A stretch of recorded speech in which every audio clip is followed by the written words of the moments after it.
नमस्कार, मिसेस कोटे किचनमध्ये तुमचे स्वागत आहे। आज आपण पाहणार आहोत कडकण्या कशा पद्धतीने करायचे। त्यासाठी मी इथे किसलेले गूळ घेतलेले आहे 2 चमचे, 1 वाटी गव्हाचे पीठ, अर्धी वाटी बेसन घेतलेले आहे, थोडंसं पाणी आणि चवीनुसार मीठ टाकायचं आहे। प्रथम गव्हाचे पीठ घेऊयात आणि त्यामध्ये बेसन टाकून घेऊयात। थोडंसं चवीनुसार मीठ टाकूया।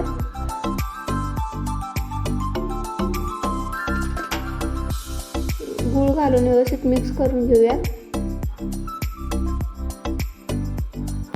गूळ जास्त नाही टाकायचं, गूळ जास्त झाला की कडकण्या तेलात विरघळतील, त्यासाठी कमीच गूळ वापरायचं। गूळ व्यवस्थित पिठामध्ये मिक्स झाला की थोडं थोडं पाणी टाकून घट्ट मळून घेऊया।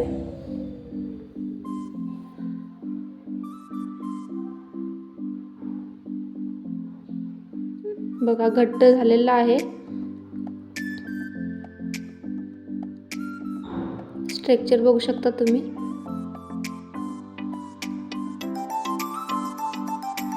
आता याला झाकून ठेवूयात एक 20 मिनिटांसाठी।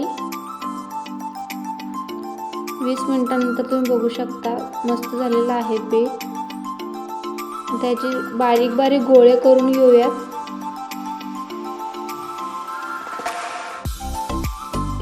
गव्हाचं पीठ घेतलेले आहे मी लावण्यासाठी। गव्हाचं पीठ लावून पातळ असं लाटून घेऊयात। कडकने जाड लाटायचं नाही, एकदम पातळ लाटून घ्यायचंय।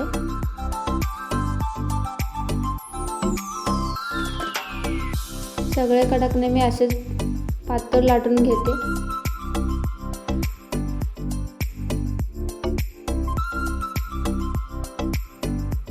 बघू शकता तुम्ही, इथे मी लाटून घेतलेले एकदम पातळ।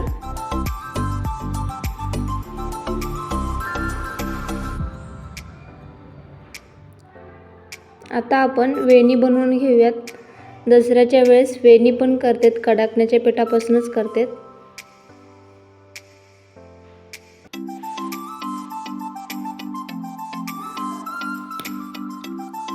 सौभाग्य अलंकार वेणी सगळे करतात देवीसाठी।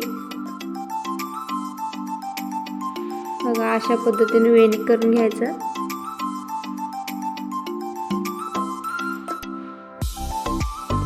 बांगडी जोडवे सगळे करतात, ते पण करून घेऊया।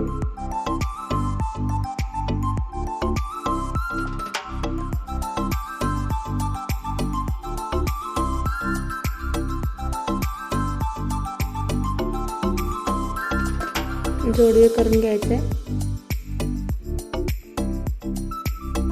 बघा मी करून घेते।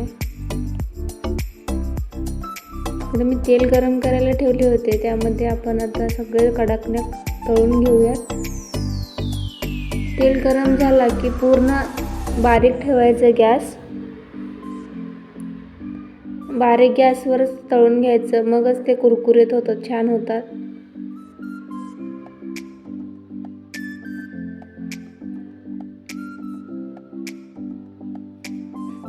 थोडासा गोल्डन ब्राउन मध्ये कलर आला की लगेच पलटून घ्यायचा। काढून घेऊयात आता। बघू शकता तुम्ही।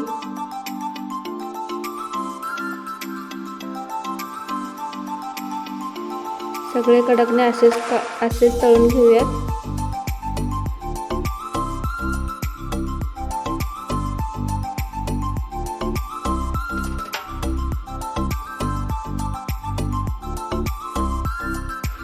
अजिबात तेलकट होणार नाहीत, खूप छान होते। पाहू शकता तुम्ही।